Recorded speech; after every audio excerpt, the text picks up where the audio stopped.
ಅಜ್ಞಾನತಿಮಿರಾಂಧಸ್ಯ ಜ್ಞಾನಾಂಜನಶಲಾಕಯ ಚಕ್ಷುರಿನ್ಮಿಲಿತಂ ಯೇನ ತಸ್ಮೈ ಶ್ರೀ ಗುರವೇ ನಮಃ. ಶ್ರೀ ಗುರುಭ್ಯೋ ನಮಃ. ನಮಸ್ಕಾರ ಸ್ನೇಹಿತರೆ, ಜ್ಯೋತಿಷ್ಯ ಜಾಗೃತಿ ಯೂಟ್ಯೂಬ್ ಚಾನಲ್ಗೆ ನಿಮಗೆಲ್ಲ ಸ್ವಾಗತ. ನಾನು ನಿಮ್ಮ ಗುರುದತ್ ಟ್ರೆಡಿಷನಲ್ ರೇಖಿ ಪ್ರಾಕ್ಟೀಷನರ್ ಹಾಗೂ ವಾಸ್ತು ಕನ್ಸಲ್ಟೆಂಟ್. ನಿಮ್ಮೊಟ್ಟಿಗೆ ಇವತ್ತು ಒಂದು ವಿಶೇಷವಾದ ಮಾಹಿತಿಯನ್ನು ನಿಮ್ಮೊಟ್ಟಿಗೆ ತಂದಿದ್ದೀನಿ. ಈ ಒಂದು ವಿಡಿಯೋನ ಸಂಪೂರ್ಣವಾಗಿ ನೋಡಿ, ಎಲ್ಲೂ ಸ್ಕಿಪ್ ಮಾಡಿದಿರಾ. ನಿಮ್ಮ ಮನೆಯಲ್ಲಿ ಈ ರೀತಿಯಾದ ಸಮಸ್ಯೆ ಇರಬಹುದು ಅಥವಾ ಇಲ್ದೇನೂ ಇರಬಹುದು.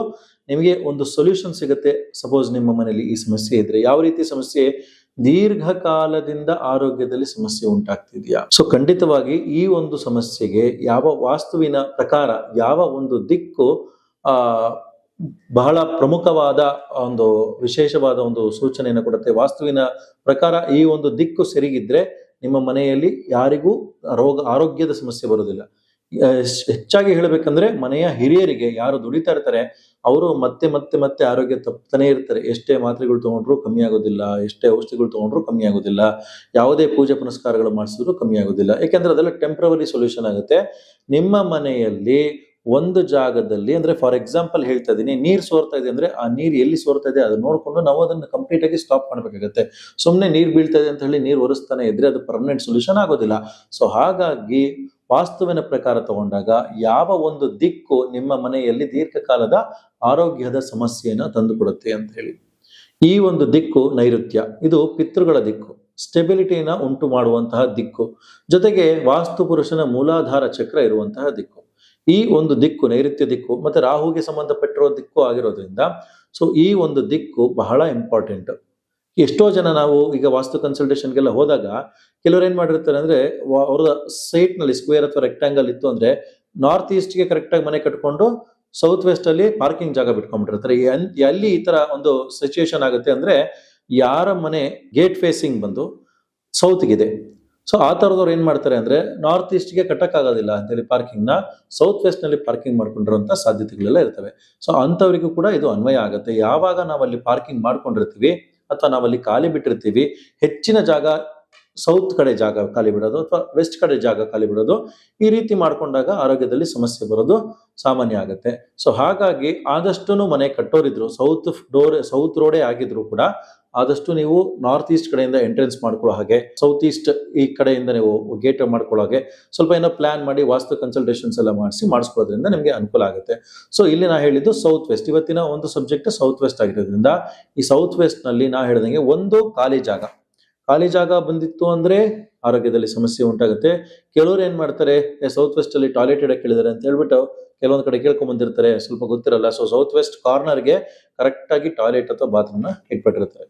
ಅದು ಒಂದು ಸಮಸ್ಯೆನ ಉಂಟು ಮಾಡುತ್ತೆ. ಕೆಲವೊಮ್ಮೆ ಏನಾಗುತ್ತೆ ಅಂದ್ರೆ, ಈ ಹಳ್ಳಿಗಳ ಕಡೆ ಅಥವಾ ಇಲ್ಲಿ ಸ್ವಲ್ಪ ಅಷ್ಟು ವಾಸ್ತುವಿನ ಪ್ರಚಾರ ಇಲ್ಲ ಅಂತ ಜಾಗದಲ್ಲಿ ಏನ್ ಮಾಡ್ತಾರೆ, ಇದೇ ಸೌತ್ ರೋಡಿಗೆ ಇದು ಸ್ವಲ್ಪ ಹೆಚ್ಚಾಗಿ ಲಿಂಕ್ ಆಗುತ್ತೆ. ಬೋರ್ವೆಲ್ ನ ಬಂದು ಸೌತ್ ವೆಸ್ಟ್ ನಲ್ಲಿ ಕೊರ್ಸೋದು ಅಥವಾ ವಾಟರ್ ಸಂಪ್ ಅನ್ನು ಬಂದು ಸೌತ್ ವೆಸ್ಟ್ ನಲ್ಲಿ ಮಾಡೋದು. ಈ ರೀತಿ ಮಾಡೋದ್ರಿಂದನೂ ಕೂಡ ಆರೋಗ್ಯದಲ್ಲಿ ಸಮಸ್ಯೆ ಬರುತ್ತೆ. ಇದರಲ್ಲಿ ಯಾವ ರೀತಿಯ ಆರೋಗ್ಯ ಸಮಸ್ಯೆಗಳು ಉಂಟಾಗುತ್ತೆ ಅನ್ನೋದನ್ನ ನಾನು ನಿಮ್ಗೆ ತಿಳಿಸ್ಕೊಡ್ತೀನಿ. ಇದ್ರ ಜೊತೆಗೆ ಅಲ್ಲಿ ಸೌತ್ ವೆಸ್ಟ್ ನಲ್ಲಿ ಲೈಟ್ ವೇಟ್ ಇರುವಂತದ್ದು, ಖಾಲಿ ಜಾಗ ಬಿಡುವಂಥದ್ದು ಅಥವಾ ಬೇಡದಿರುವಂತ ವಸ್ತುಗಳನ್ನು ಕೆಲವೊಮ್ಮೆ ಇಟ್ಟಿರೋದ್ರಿಂದ ಕೂಡ ಆರೋಗ್ಯದಲ್ಲಿ ಸಮಸ್ಯೆ ಬರೋದು ಕಾಣುತ್ತೆ.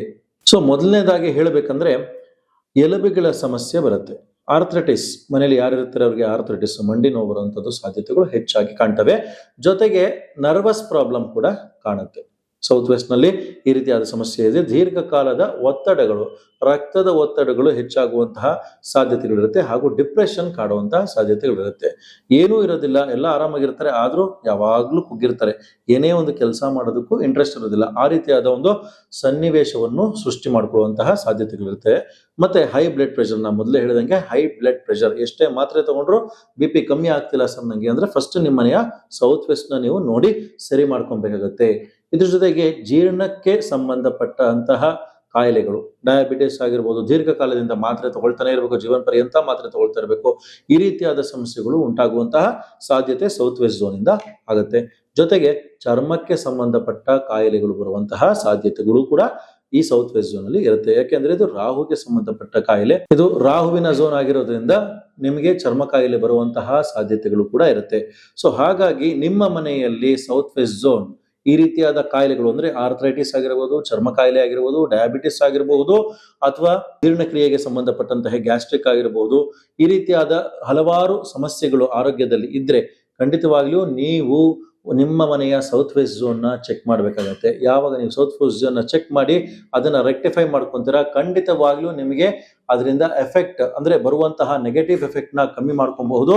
ನಿಮ್ಮ ಮನೆಯ ವಾಸ್ತುವಿನ ಕನ್ಸಲ್ಟೇಷನ್ಗೆ ನೀವು ಸ್ಕ್ರೀನ್ ಮೇಲೆ ಕಾಣುವಂತಹ ನಂಬರ್ಗೆ ಫೋನ್ ಮಾಡಿ ಖಂಡಿತವಾಗ್ಲೂ ನಮ್ಮ ಜೊತೆಗೆ ವಾಸ್ತು ಕನ್ಸಲ್ಟೇಷನ್ ತಗೊಬಹುದು ಅಂತ ಹೇಳ್ತಾ, ಮುಂದಿನ ವಿಡಿಯೋ ಹೊಸ ಕಂಟೆಂಟ್ ಒಳಗೆ ಬರ್ತೀನಿ. ಈ ವಿಡಿಯೋ ನಿಮ್ಗೆ ಇಷ್ಟ ಆಗಿತ್ತು ಅಂದ್ರೆ ವಿಡಿಯೋಗೊಂದು ಲೈಕ್ ಮಾಡಿ, ಒಳ್ಳೆ ವಿಷಯವನ್ನ ಹಲವಾರು ಜನರೊಂದಿಗೆ ಶೇರ್ ಮಾಡೋದು ಉತ್ತಮ ಅಂತ ಹೇಳ್ತಾ, ನಮಸ್ಕಾರ. ಸರ್ವೇ ಜನ ಸುಖಿನೋ ಭವಂತು.